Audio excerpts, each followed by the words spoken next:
parler au nom de Jésus-Christ. Le thème de ce matin qui nous a été donné, c'est les actions de grâce. Bien-aimés dans le Seigneur, je vous dis vrai. Aujourd'hui, pour se réveiller, la nuit, j'ai passé la nuit dans une veillée quelque part, mais lorsque je suis retourné à la maison, c'est par mes propres efforts et par ma propre force que je suis dormi et je me suis réveillé.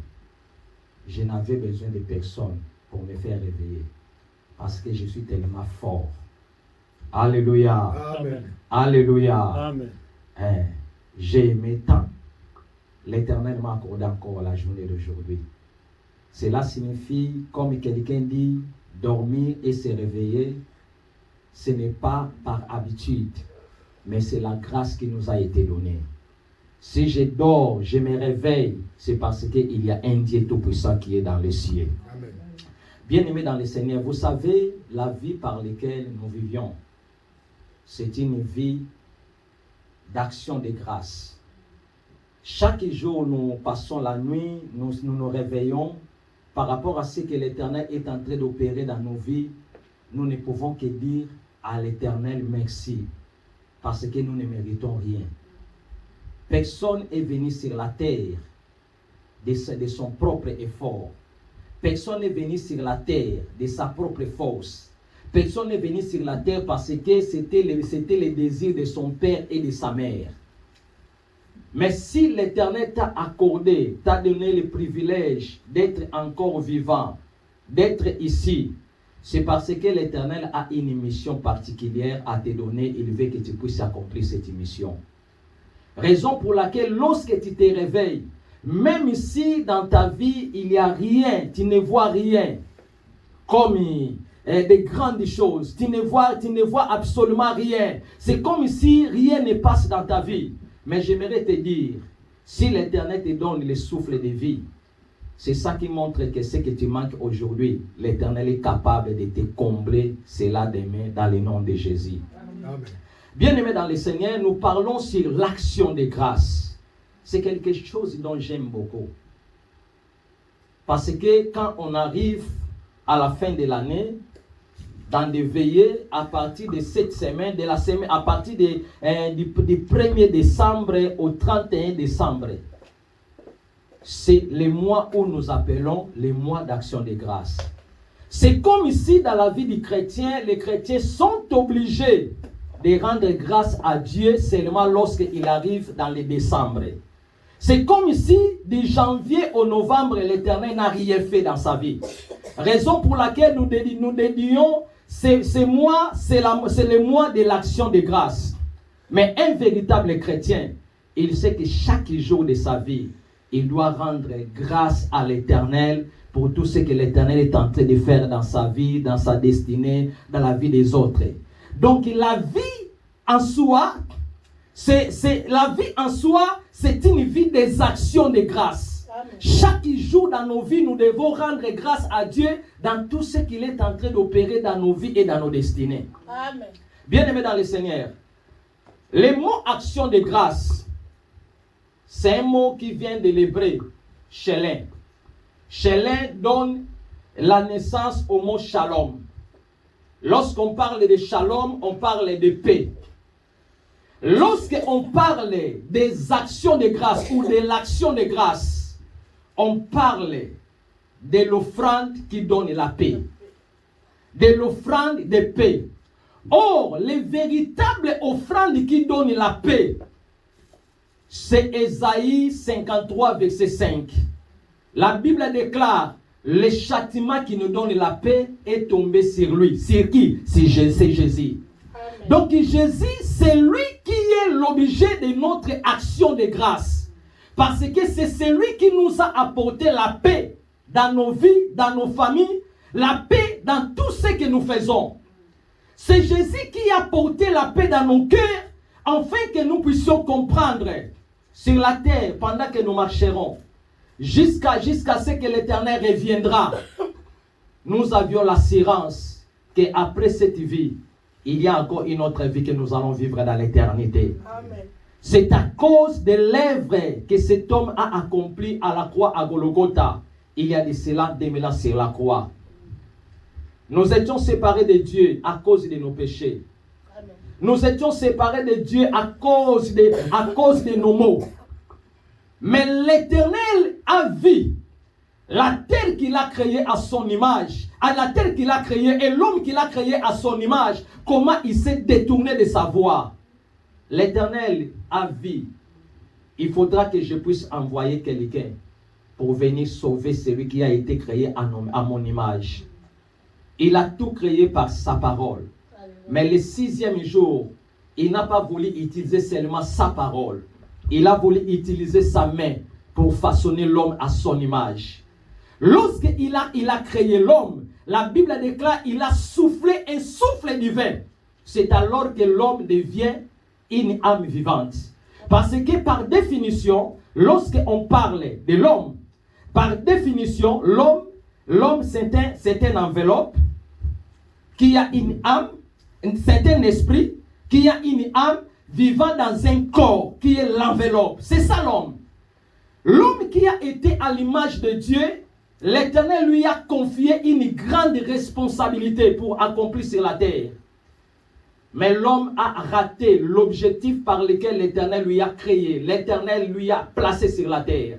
Il a perdu dans la terre.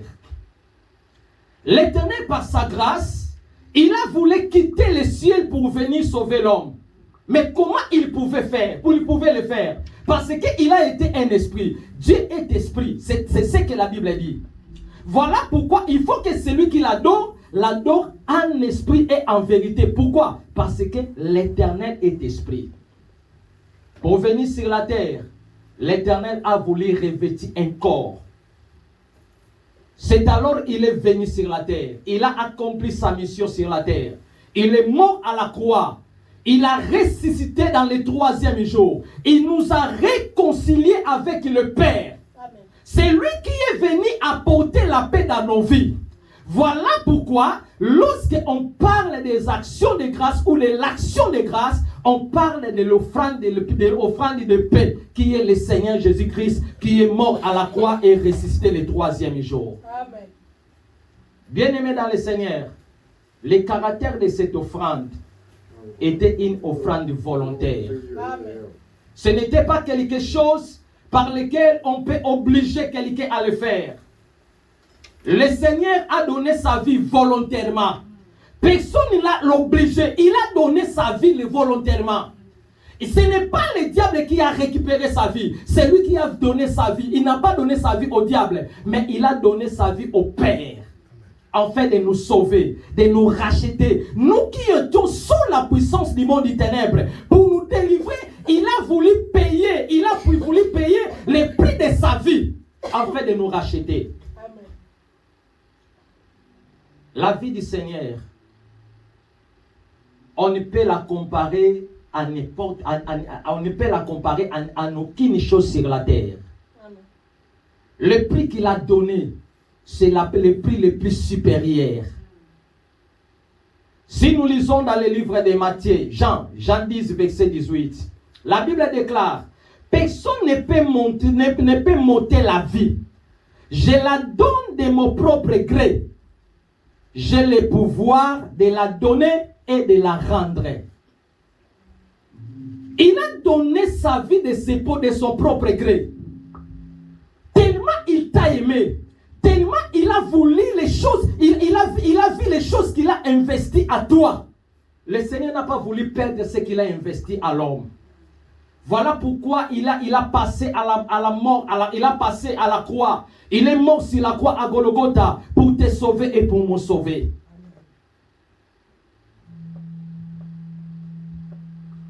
Dans l'Ancien Testament, lorsqu'on offrait l'offrande d'action de grâce, cette offrande était divisée en 3 parties. La première partie, c'était la graisse. Quand on prendrait la graisse de l'animal, on le mettait dans le feu, sur l'autel, et on brûlait la graisse. Et l'autel montait vers l'Éternel. Lorsqu'on parle de la graisse dans la Bible, on fait allusion de quelque chose de qualité. on fait allusion de quelque chose d'abondance. On fait allusion de quelque chose d'excellence. Cela signifie quoi? Quand tu viens devant l'Éternel pour l'offrir quelque chose à l'Éternel, la première des choses que le Seigneur veut, ce n'est pas l'offrande qui est dans ta main.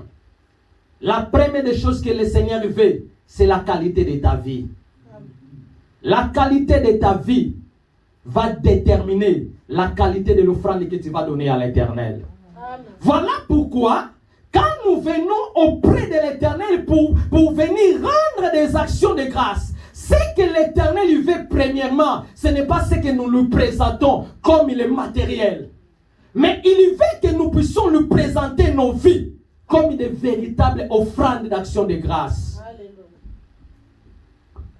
Pas n'importe quelle vie, mais des vies changées, transformées, des vies façonnées que nous devons présenter devant l'Éternel. Parce que c'est la qualité de ta vie qui va déterminer la qualité de tout ce que tu donneras à l'Éternel. Bien-aimé dans le Seigneur, si l'Éternel ne t'accueille pas dans ta présence, c'est que l'Éternel n'accueillera pas aussi ton offrande. Tu peux donner à l'église, tu peux donner à l'homme de Dieu, tu peux faire des cadeaux devant les hommes. Mais si dans la présence de Dieu, tu n'es pas accueilli, tout ce que tu fais, c'est de rien devant l'Éternel.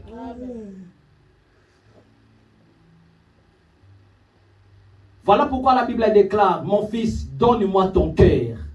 Parce que ce que l'Éternel veut premièrement, c'est ta vie. Celui qui est consacré à l'Éternel, il sera prêt à consacrer tout ce qu'il a pour l'Éternel. Amen.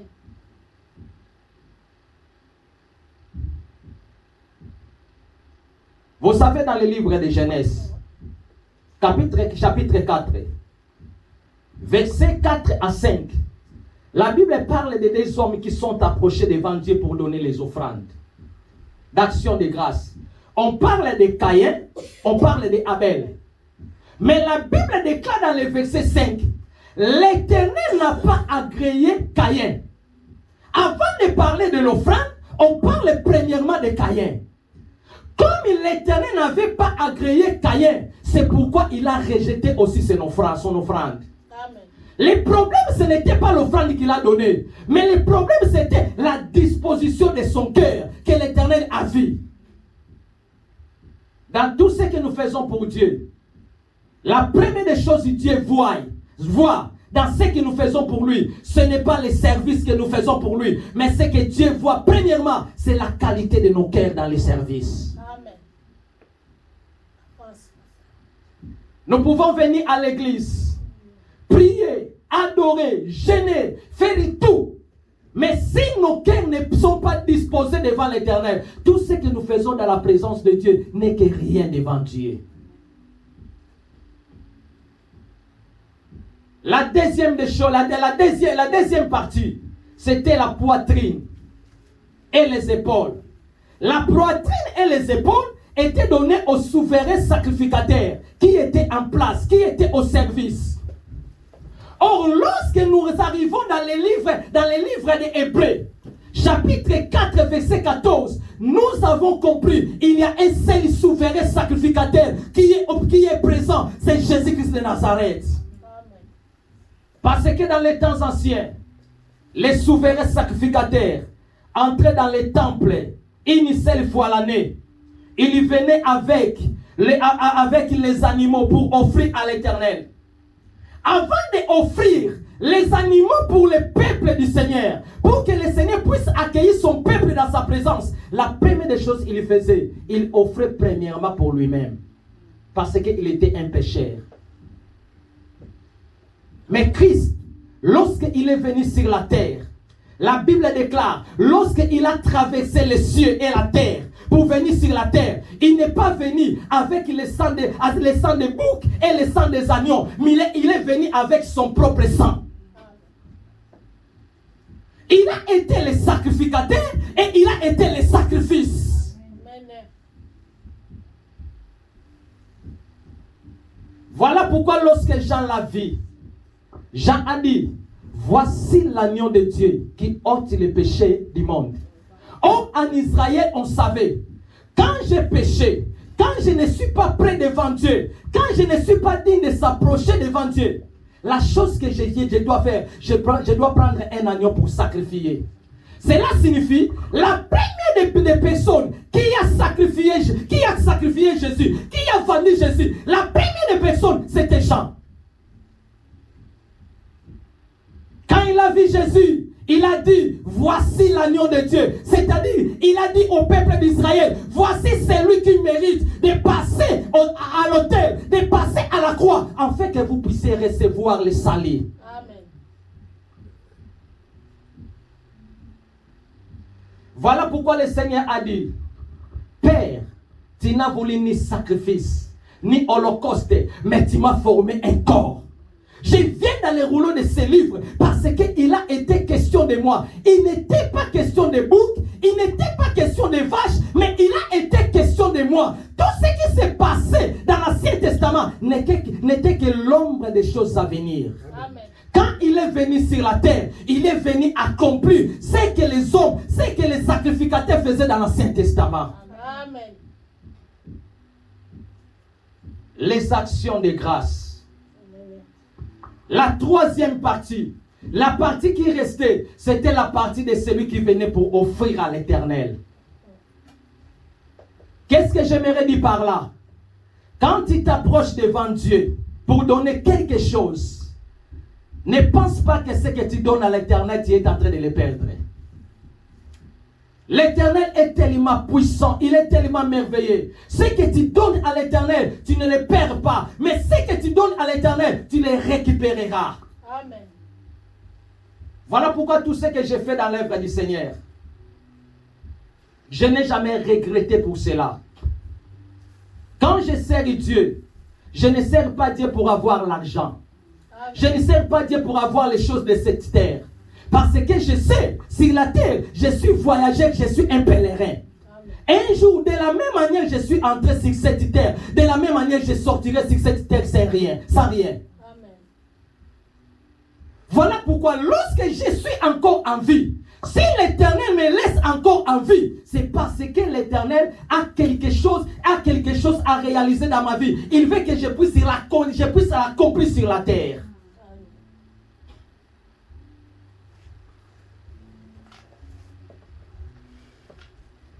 Le but des actions de grâce. Quand on donnait l'action de grâce, il avait qu'un seul but. Pour reconnaître Dieu, la source de toutes choses. Pour reconnaître que c'est Dieu qui est la source de tout ce que tu as et de tout ce que tu es. Amen. Nous venons devant l'Éternel pour lui donner les actions de grâce, non pas pour faire l'Éternel plaisir seulement, non. Non pas pour montrer à l'Éternel que nous sommes, non. Non pas pour montrer à l'Éternel que nous avions l'argent, non. Mais pour reconnaître Dieu étant comme la source de tout ce que nous avons. Amen. Bien-aimé, il y a des gens qui sont plus courageux que toi, mais n'ont pas eu l'opportunité d'avoir ce que toi tu as. Amen. Il y a des gens qui sont nés dans des familles chrétiennes, qui sont nés dans des familles riches, mais peut-être ils n'ont pas la santé que toi tu as. Amen. Tout ce que tu as, tout ce que tu es, c'est Dieu, ce n'est pas toi. Amen. Qui peut me dire, c'est par ses propres efforts qu'il s'est réveillé pour venir ici? C'est la grâce de Dieu qui est en nous. Amen. C'est la grâce de Dieu qui est en toi. C'est la grâce de Dieu qui est en train de couler sur ta famille. Parce qu'il y a des gens qui sont morts aujourd'hui, même hier. Il y a des gens qui sont morts. Ce sont des gens qui marchent dans la sainteté comme on n'a jamais vu. Amen.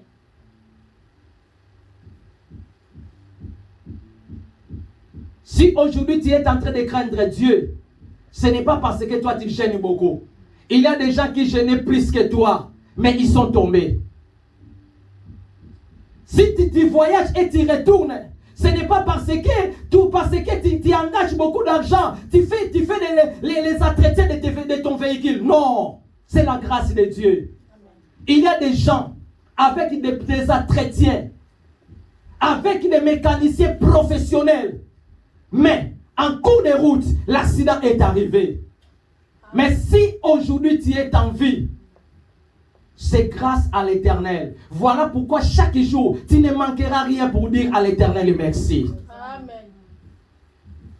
Pendant que je suis en train de prêcher, j'ai assisté les mois passés. Quelqu'un qui prêchait, pendant qu'il prêchait, il est tombé, il est mort à la chair. Je me suis dit, mais pourquoi nous prêchons et on termine à prêcher, on retourne à la maison normalement et on continue à faire ce que tu fais. C'est parce que la grâce de Dieu est sur nous. Amen. Voilà pourquoi nous devons toujours dire à l'Éternel merci. Merci pour les enfants que tu m'as donnés. Parce qu'il y a des gens qui n'ont pas eu l'opportunité d'avoir ces enfants.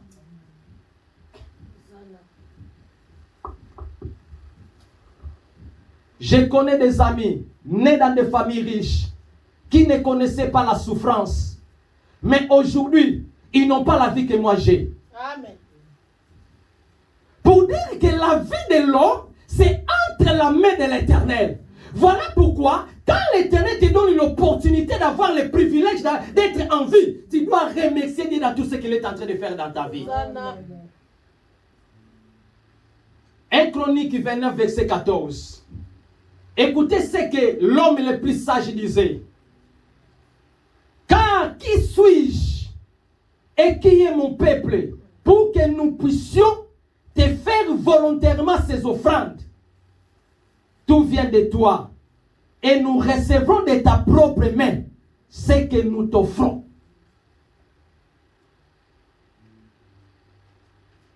Il a été riche, il avait tout, il ne manquait rien. Il était aussi roi, mais il a reconnu que si je suis roi, tout ce que j'ai aujourd'hui, ce n'est pas à cause de mon intelligence. Mais c'est la grâce de Dieu qui est sur nous. Ce que l'Éternel est en train de me donner. Il sait qu'à un moment, il aura besoin de cela. Il faudra que je puisse le rendre pour faire son œuvre.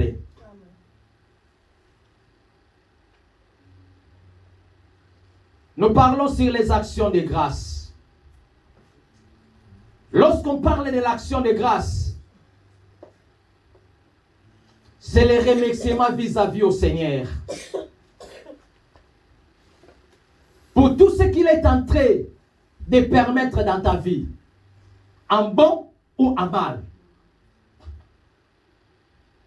Je suis dans le livre de Job. Dans le livre de Job, chapitre 1, Job est en train de dire, l'Éternel a donné et l'Éternel a récupéré, que son nom soit glorifié. Cet homme était fort riche. Cet homme avait tout, il ne manquait rien. Mais un jour, en un seul moment, il a tout perdu. Mais si c'était toi et moi, la première des choses qu'on devrait commencer à faire, c'est d'accuser Dieu. C'est de parler de mal à ce qui se concerne ta vie. Tu allais commencer à maudire Dieu au point que sa femme n'a pas supporté la souffrance. Tu sais, quelqu'un qui est déjà habitué dans la souffrance, lorsque quelque chose arrive dans sa vie, il trouvera ça normal. Mais quelqu'un qui est habitué dans l'abondance, les jours où il perdra seulement le pain, il va commencer à se sentir mal à l'aise. Je vais donner un exemple. Lorsque les gens sortent de l'Afrique, ils arrivent en Europe, le gouvernement peut changer des choses. Il ne se sent pas beaucoup plus affecté. Parce que la condition par laquelle d'où il est sorti, c'est très différente par rapport à là où il se trouve. Mais celui qui est né avec cette condition, lorsque les choses qu'on va commencer à changer, Vous allez écouter, cet homme-là qui était riche, il s'est suicidé. Pourquoi? Parce qu'il a perdu l'espérance.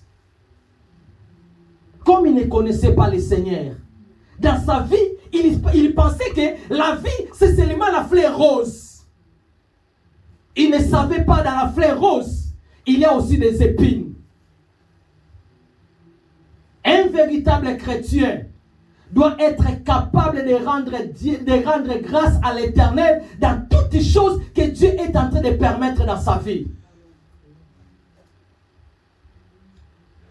Voilà pourquoi le livre des Romains, chapitre 8, versets 27 à 35, l'apôtre Paul est en train de dire, toutes choses concourent au bien de ceux qui aiment l'Éternel.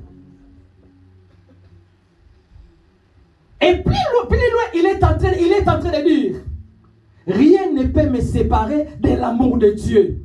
Ni la souffrance, ni la pauvreté, ni la mort ne peut me séparer de l'amour de Dieu. Pourquoi? Parce que lorsque la souffrance arrive dans la vie du chrétien, c'est que l'Éternel veut forger le caractère de son serviteur. Amen. Si pour les autres, la souffrance fait partie du malheur, mais pour nous, la souffrance fait partie de l'école de l'Éternel. Quand l'Éternel veut te façonner, il peut permettre quelque chose dans ta vie. Amen. Quand on a commencé la vie chrétienne, la chose qui est arrivée, si tu prends la décision d'accepter le Seigneur, tu es abandonné de toute la famille. Parce que les gens avaient tendance, lorsqu'on parle de la vie chrétienne, on parle de la pauvreté, on parle de souffrance, de la souffrance. Tu es rejeté de la famille. Et lorsque le brisement va arriver dans ta vie, les gens se sentaient à l'aise au moment où l'Éternel est en train de briser sa vie. Parce qu'ils avaient l'espérance. Même si aujourd'hui, je traverse dans la vallée de l'ombre de la mort, mais l'Éternel sera avec moi. L'Éternel qui a permis, c'est l'Éternel qui va me relever encore de nouveau. Amen. Tu as perdu ton mari, tu dois rendre grâce à Dieu. Tu as perdu ton père et ta mère, tu dois rendre grâce à Dieu. Tu as perdu tes affaires, tu dois rendre grâce à Dieu. Dans tout ce que l'Éternel est en train de permettre dans ta vie, tu dois remercier l'Éternel pour tout ce qu'il est en train de permettre dans ta vie. Quand les gens sont attachés beaucoup plus sur les matériels, lorsque quelque chose arrive dans sa vie, et que cette chose n'a pas agréé son cœur, il va commencer à pleurer, il va commencer à accuser Dieu et accuser tout le monde. Mais un enfant de Dieu, devant le malheur, la chose qu'il fait, premièrement, c'est de chercher la face de l'Éternel pour savoir d'où viennent ses problèmes. Amen. Si cela ne vient pas de Dieu, l'Éternel lui donnera la force afin de vaincre ses maux. Mais si cela vient de l'Éternel, il va glorifier Dieu et il va demander à l'Éternel pour savoir quelle est ta volonté. Qu'est-ce que je dois faire maintenant pour que je puisse vivre encore ta grâce. Le culte d'action de grâce, ce n'est pas le culte dont nous venons premièrement pour donner à l'Éternel ce que nous avions, mais c'est le culte par lequel nous venons premièrement pour dire à l'Éternel, merci pour tout ce que tu as accompli dans ma vie.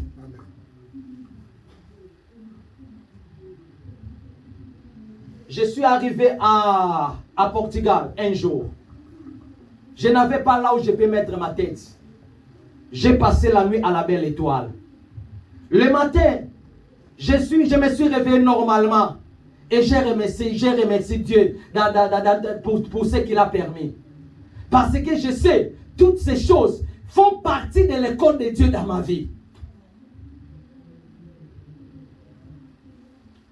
Voilà pourquoi l'apôtre Paul est en train de dire, je sais glorifier Dieu dans l'abondance et je sais glorifier Dieu dans la souffrance. Un enfant de Dieu doit savoir une chose. La Bible déclare, ceux qui veulent vivre pieusement sur la terre seront exécutés. Tu ne dois pas s'attendre là où tu es, là où tu passes, là où tu travailles. Il faudra que tout le monde puisse parler bien de toi. Les jours où tu te trouveras quelque part, où tout le monde parle bien de toi, c'est que tu es en train de marcher avec les diables.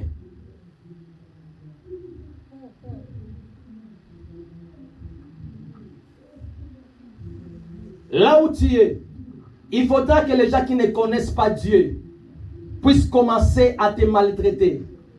Il faudra que les gens qui ne connaissent pas Dieu puissent commencer à te compliquer la vie. Il y a des choses que l'Éternel permet dans nos vies pour nous permettre à s'approcher de lui. Peut-être que lorsque tu es dans l'abondance, peut-être que lorsque tout va bien, l'Éternel a besoin de toi dans sa présence. Mais pendant qu'il a besoin de toi, toi tu ne comprends pas que l'Éternel a besoin de moi. Mais au moment de la souffrance, au moment des difficultés, c'est alors que tu vas revenir à l'Éternel, afin que l'Éternel puisse accomplir de grandes choses dans ta vie. J'arrive à la fin de mon message. Bien-aimé dans le Seigneur, le péché le plus commis dans la Bible, c'est le péché de l'ingratitude. Le péché le plus commis dans la Bible, le péché le plus commis sur la terre aujourd'hui, actuellement, c'est le péché de l'ingratitude. Ce n'est pas l'impudicité, ce n'est pas le mensonge, mais l'ingratitude. C'est à cause de l'ingratitude, l'Éternel a chassé Adam et Ève dans le jardin d'Éden. Parce que celui qui est ingrat aura toujours un cœur insatisfait. Tu peux lui donner tout, mais il va commencer à regarder même les paix qui restent à ta main. Adam avait tout. Il n'avait pas quelque chose à réclamer parce qu'il avait tout. L'Éternel lui avait donné tout. Mais à cause d'être ingrat, Adam a commencé à regarder, même là où l'Éternel n'a pas voulu qu'il puisse regarder.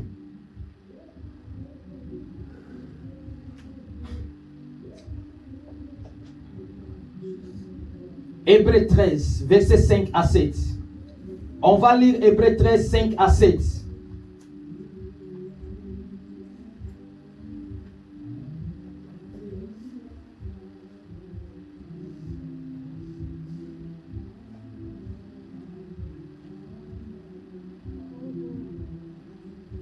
Hébreux 13, 5 à 7.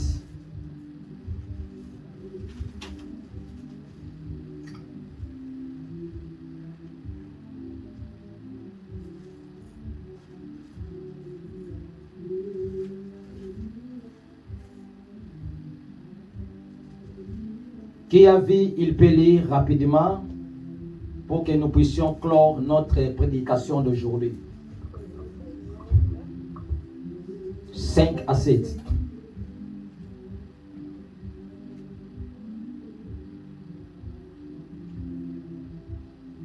Hébreux 13. Hébreux. Rapidement. Hébreux 5, 13 à... Hébreux 13. 5 à 7.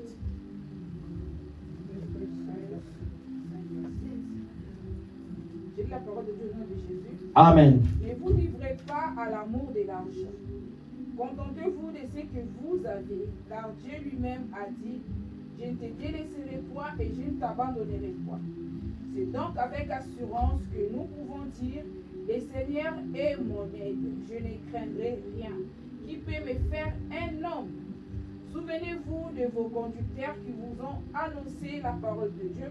Considérez quelle a été la fin de leur vie et imitez leur foi. Alléluia. Amen. Alléluia. Amen. La Bible dit de se contenter de ce que tu as. Cela signifie l'action de grâce. Lorsqu'on parle de l'action de grâce, c'est de se contenter aussi de ce que l'Éternel t'a donné. Remercier Dieu par rapport à ce qu'il a donné. Même si cela est peu, tu dois le remercier comme ça. Même si cela est grand, tu vas remercier l'Éternel pour cela. C'est ça savoir rendre les actions de grâce à l'Éternel. Pourquoi? Parce qu'il nous a donné la promesse. Il est avec nous. Il sera toujours avec nous. Cela signifie, l'Éternel qui a permis que tu puisses avoir ces paix, l'Éternel fera que tu puisses survivre dans les paix qu'il t'a donné. L'Éternel permettra que tu puisses accomplir des grandes choses avec les paix qu'il t'a donné. Voilà pourquoi nous devons se contacter de ce que Dieu nous donne. Et nous devons les remercier, lui glorifier de ce qu'il nous a donné. Nous devons les rendre grâce. Nous devons les glorifier parce qu'il est bon. Il est merveilleux dans nos vies. Bien-aimés dans le Seigneur, lorsqu'on parle de l'action de grâce, ce culte d'action de grâce où nous venons présenter à Dieu nos vies, où nous venons présenter à Dieu la louange et l'adoration, est toujours accompagné de quelque chose qui est l'offrande d'action de grâce. Pour sceller ce que tu as fait dans la présence de Dieu. Pour montrer à l'Éternel réellement ce que je suis. Ce n'est que toi, Seigneur Dieu d'Israël. Voilà pourquoi je suis venu te rendre le paix que tu m'as donné. Je suis venu manifester ma reconnaissance auprès de toi. Amen. Pour faire avancer ton royaume.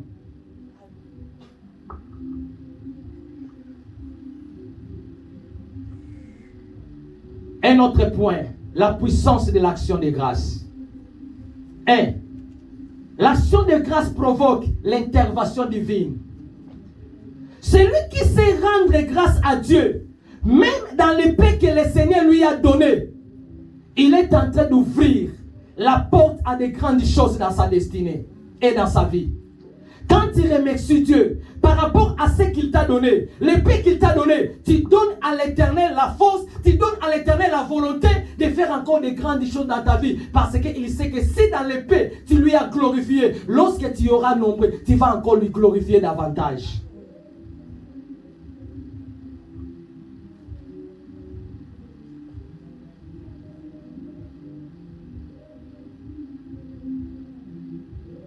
Ma question est celle-ci. Quelle monnaie tu payes à Dieu par rapport à ce qu'il a fait dans ta vie? Quelle monnaie tu as payé à Dieu? Quelle monnaie tu payes Dieu? C'est la monnaie de l'ingratitude ou la monnaie de la reconnaissance? La monnaie par laquelle tu payeras Dieu, c'est la même monnaie que l'Éternel te payera. Si tu payes Dieu avec l'ingratitude, tu plairas. Mais si tu payes Dieu avec la reconnaissance, l'Éternel te multipliera et multipliera ta vie. Nous avons parlé sur l'action de grâce. Parce que c'est le culte d'action de grâce. Lorsqu'on parle de l'action de grâce, on ne fait pas premièrement allusion à ce que nous apportons à l'Éternel. Mais on fait allusion premièrement à la vie que nous venons présenter à l'Éternel. Je vais terminer mon message par ce principe. Un acte volontaire n'a jamais eu de conséquences involontaires. Tout ce que tu fais à l'Éternel volontairement, avec un cœur disposé, n'aura jamais de conséquences involontaires, mais aura toujours des conséquences volontaires dans ta vie. Que la parole de l'Éternel qui est sortie de ce matin puisse prendre la place dans ton cœur et dans mon cœur, dans le nom de Jésus. Nous fermons nos yeux. J'aimerais que nous puissions commencer à glorifier Dieu pour tout ce qu'il a fait dans nos vies. Commence maintenant à regarder ce que Dieu a fait durant toute l'année dans ta famille. Ce qu'il a fait durant toute l'année dans ta destinée. Et commencez maintenant à lui rendre grâce de ce qu'il a permis. de ce qu'il permettra dans ta vie. Commence à lui rendre grâce de ce qu'il a permis dans ta vie, dans ta famille. Commence à dire à l'Éternel merci. Merci pour le souffle de vie que tu m'as donné. Commence à dire à l'Éternel, même si aujourd'hui je n'ai rien, mais je crois, comme tu me laisses en vie, tu me laisses en vie. Demain, mon demain sera meilleur qu'aujourd'hui. Élève ta voix, commence à adorer Dieu au nom de Jésus.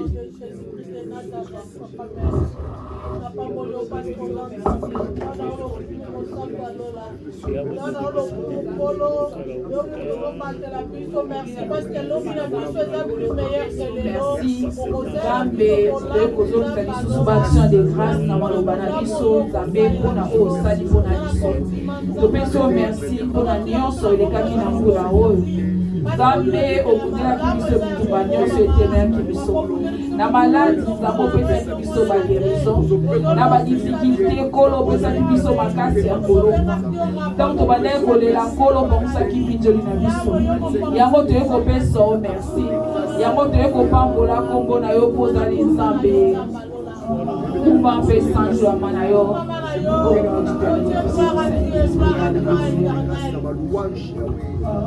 Alléluia, Alléluia, Alléluia, gloire à Dieu. Alléluia, Alléluia, Alléluia, Alléluia, gloire à Dieu. Alléluia,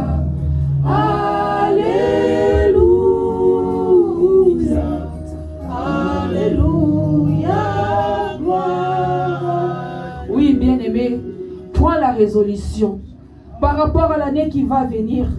Prends une bonne résolution. Yebisa nzambe deno komabi na mbulu ezoya. Lakisa nzambe esika oyo okweki na mbula oyo. Yebisa nzambe eloko nini alingo sala pona mbulu ezoya. Bien-aimé, tokomi na fin de l'année. Soki tobato sala bilan, to sala table rase. Totala passé na biso, poto lekana ko arranger futur na biso. Yebisa nzambe. Esika nini ozalaki fidèle epai nzambe, nzambe apesa ozala fidèle. Esika oyo okweki, nzambe apesa makasi otelema. Esika ozalaki négligent na musala nzambe. Esika oyo priorisaki makambo na oyo prioriser makambo ya nzambe. Bien aimé, vous savez, nzambe akoki kobeta mutu pe longoli bo moyene na se na moi à cause de négligence ya musala nzambe. Tomonaki toyebi histoire ya ndeko oyo eko simba arche de l'Éternel. Akasaka salaki malamu nzoka nzambe asepelaki na acte apozaki te parce que ce n'était pas na moment na ya simba pozaki na droit ko simba te. Bien aimé, prie le Seigneur. Prends de bonnes résolutions pour l'amboule. On n'a pas beaucoup de temps, mais une minute comme le pasteur vient de nous dire, Nzambe atalaka disposition mite manabiso. Nzambe atalaka tension otozanango. Yawe na lisusu kobonde la kolo. Nzambe na kotika mbulo tozoba na maboko. No soko pesi biso ngolo ya kokota ngokolo. Yawe sunganga e papa. Na tabo na bolingo na mibeko pe misala. Kolo bolingo za la partage abo moina ngai. Kolo mibeko na nzambe na tosa yango kolo. Obi mutu oya dosi 99%. Azaki sina 1% nzamba za coupable. Sunganga yawe na tia mibeko na misala.